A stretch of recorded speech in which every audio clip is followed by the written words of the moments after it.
Decreto-Lei nº 3.689, de 3 de outubro de 1941, Código Processual Penal. O Presidente da República, usando da atribuição que lhe confere o artigo 180 da Constituição, decreta a seguinte lei: do processo em geral, disposições preliminares.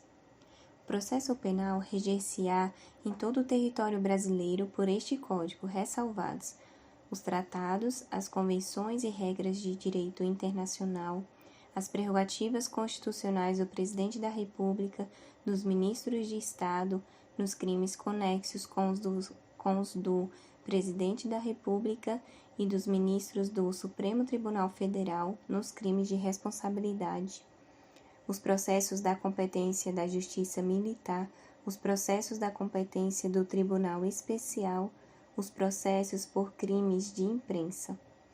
Aplicar-se-á, entretanto, este Código aos processos referidos nos processos da competência do Tribunal Especial e nos processos por crime de imprensa, quando as leis especiais que os regulam não dispuserem de modo diverso.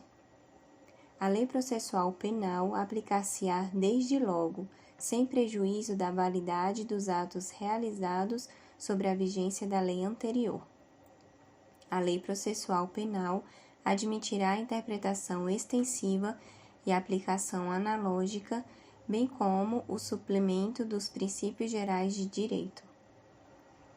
O processo penal terá estrutura acusatória, vedadas a iniciativa do juiz na fase de investigação e a substituição da atuação probatória do órgão de acusação.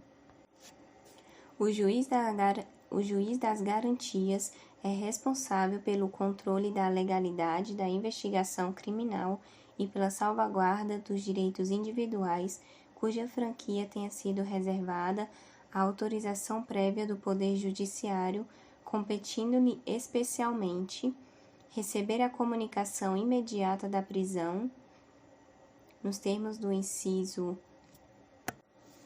62 do caput do artigo 5º da Constituição Federal.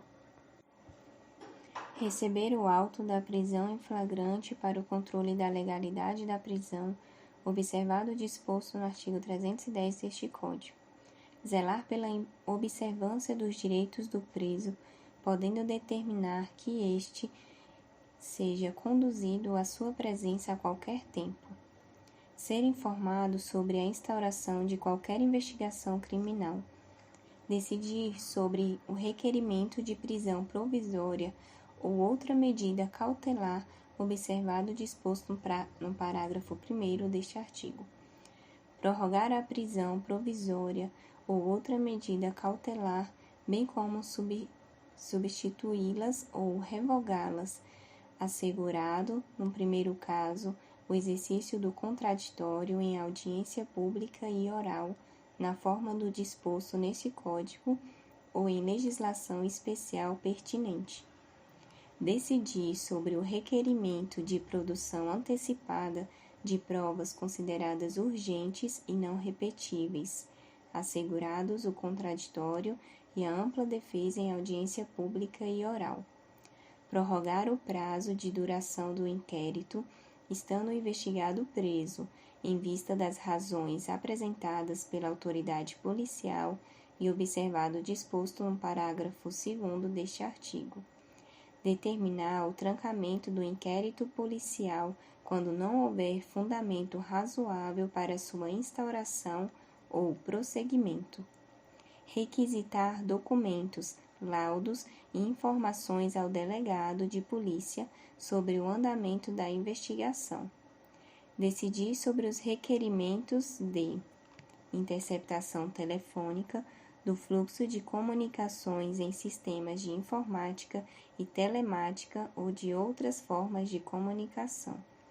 Afastamento dos sigilos fiscal, bancário, de dados e telefônico. Busca e apreensão domiciliar, acesso a informações sigilosas, outros meios de obtenção da prova que restringam direitos fundamentais do investigado.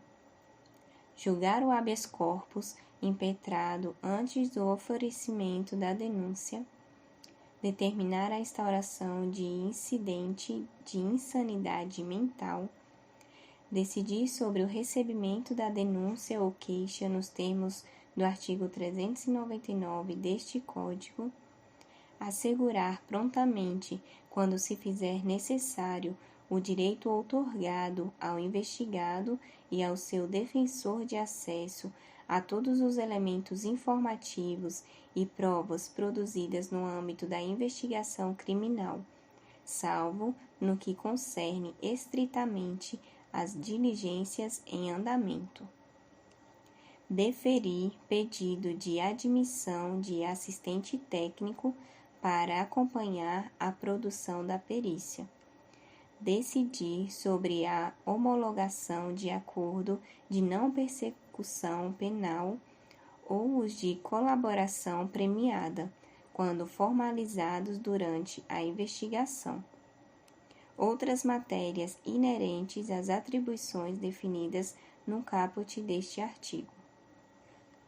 O preso em flagrante ou por força de mandado de prisão provisória será encaminhado à presença do juiz de garantias no prazo de 24 horas, momento em que se realizará a audiência com a presença do Ministério Público e da Defensoria Pública ou de advogado constituído, vedado o emprego de videoconferência.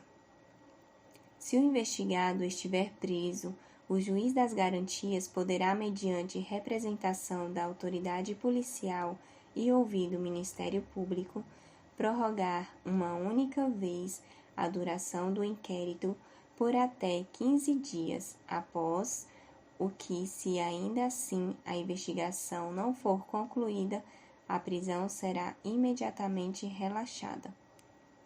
A competência do juiz das garantias abrange todas as infrações penais, exceto as de menor potencial ofensivo, e cessa com o recebimento da denúncia ou queixa na forma do artigo 399 deste Código. Recebida a denúncia ou queixa, as questões pendentes serão decididas pelo juiz da instrução e julgamento. As decisões proferidas pelo juiz das garantias não vinculam o juiz da instrução e julgamento, que, após o recebimento da denúncia ou queixa, deverá reexaminar a necessidade das medidas cautelares em curso no prazo máximo de 10 dias. Os autos que compõem